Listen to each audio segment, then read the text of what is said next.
Now it's 11:15. Back in the summer, you might remember the Kent-based children's charity Dandelion Time partnered with Roxley Manor Garden Centre and invited communities across the southeast to open up their gardens to raise vital funds. Well, the dust has settled. Summer is merely a fading memory now. To find out how it went, it's a pleasure to welcome back Kate Bourne, who is head of fundraising. Morning, Kate. Morning. Thank you for having me back. No, it's a pleasure. Last time we learned that this whole idea was sparked by somebody in Sidcup who opened her garden for the charity back in 2017. It's grown like Topsy since then, hasn't it? Absolutely. And I'm really thrilled to say that Samantha opened her garden again this summer, and she turns her garden into like a miniature summer fair kind of goes on. So everybody that opens them does something slightly different. That's what blew my mind over the summer, just how different the gardens were, but the way that people fundraised. And how many gardens fundraised for you this time? So we had 16 gardens, and we already know most of them are committed to opening again next summer. And we've had so many people say, "Oh, can we open for you?" Which, of course, the answer is yes. We'd be delighted. Okay. And tell us, for those that don't know, a bit about the nature-based therapy that the charity offers for children.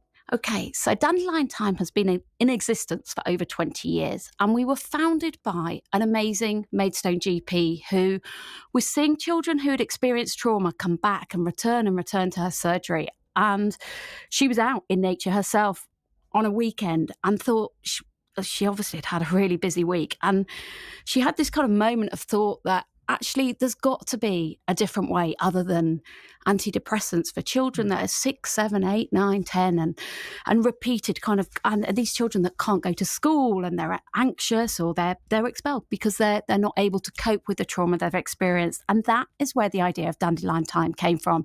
And she gathered a group of really like-minded individuals that are still involved with the charity all these years later. We've now got 3 sites across Kent, and we help families across the whole region who, as I say, have experienced some sort of trauma or maybe some abuse, and they come to our sites for 10 weeks with a family member, however that family is formed. So it may be somebody from a children's home, or it might be a foster mum, or it might be a grandparent or an aunt or a mum or a dad. And they spend 10 weeks and they do all sorts of nature-based things. They get out there and they slow down. So if you think of social media and the generation now that have grown up with laptops, we're the absolute opposite of that. They get out there, they slow, they spend time together, and gradually their confidence builds. And the aim is, and they set their own aims at the start of the 10 weeks, but their aims are usually to be able to get back into school. And it is the first steps of hope in the change in their lives as a family. And we've seen really significant results. Oh, that is so good to hear. That's great. Yeah. How did the open gardens, how does this particular element help what you do? Well, so it's a huge fundraiser. So it raised in total over £14,000, but it's not money really. I am head of fundraising, but I don't count in money. I count in lives that are changed. How much difference can we make across the year? And all of these people that open their gardens not only help to raise those funds, but they also help to raise our profile, because what matters is that teachers and healthcare professionals and social workers know we exist, because they're the people that refer the families to us at Dandelion Time.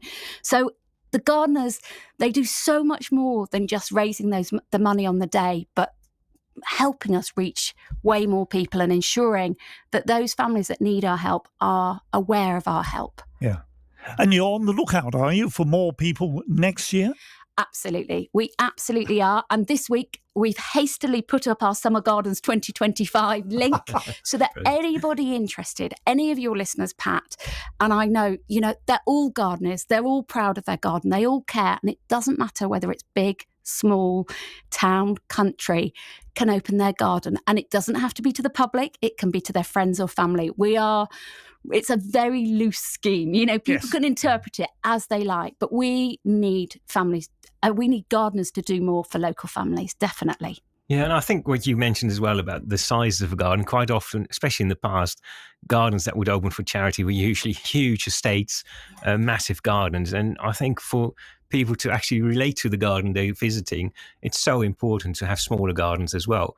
And I open my garden every now and then for the National Garden Scheme, and it's only 6 by 10 meters, so it's really not huge. But people walking through can actually imagine that being their garden then as well. And I would like to say as well, with the National Garden Scheme, quite often you can also dedicate a charity. Yeah. So 25% of the money goes to that particular charity. So hopefully people will put you down too. Yeah, brilliant. Absolutely. And we did have some that worked with the National Gardens. So a great garden down in Benenden where the lady's an artist, and she does have a magnificent garden with topiary, and her garden comes from all splittings and cuttings. She's done our entire garden from that, and she opened it up to local artists, and so they were all in there as part of National Gardens scheme, but also then the funding coming to us too, which is really, it's benefiting two charities, which is wonderful. Of course, the work never stops for charities such as yourself. Tell us a bit before you go about your big Christmas fundraiser and the Big Give campaign. Yeah, so we've got two exciting things going on at the moment. So everybody's working like crazy. We've got the Big Give, which runs between Tuesday, December the 3rd and Tuesday the 10th of December. And we are aiming to raise a huge £52,000. And that's, it's big, Pat. There's a couple of sleepless nights between now and then, but that's going to help us support bereaved families. So children that have suffered bereavement and are struggling to process the emotions. So we'll be working really closely with families that have experienced that, with Dandelion Time, have experienced the difference we've made, and sharing their story. During the Big Give, any donations are matched. So we just heard this week from the Big Give that we've secured our match funding. So we have £26,000 secured. So I'm halfway there, but I can only access it if we get the 26,000 donations. And our other fundraiser is our Candlelit Christmas, which is in its second year and will take place at Tunbridge School on the 18th of December. Brilliant. Absolutely brilliant. Give us your website, if you will, if people would like to find out more. So we're dandeliontime.org.uk. And everything's on there, whether people want to volunteer, whether they want to do summer gardens, or whether they want to purchase our tickets to the Candlelit Christmas. Yeah. Lovely. Really good to see you again, particularly with such good news. Kate, absolutely. Good luck for December.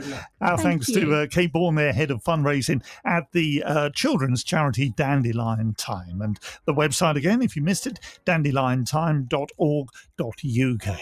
Now then,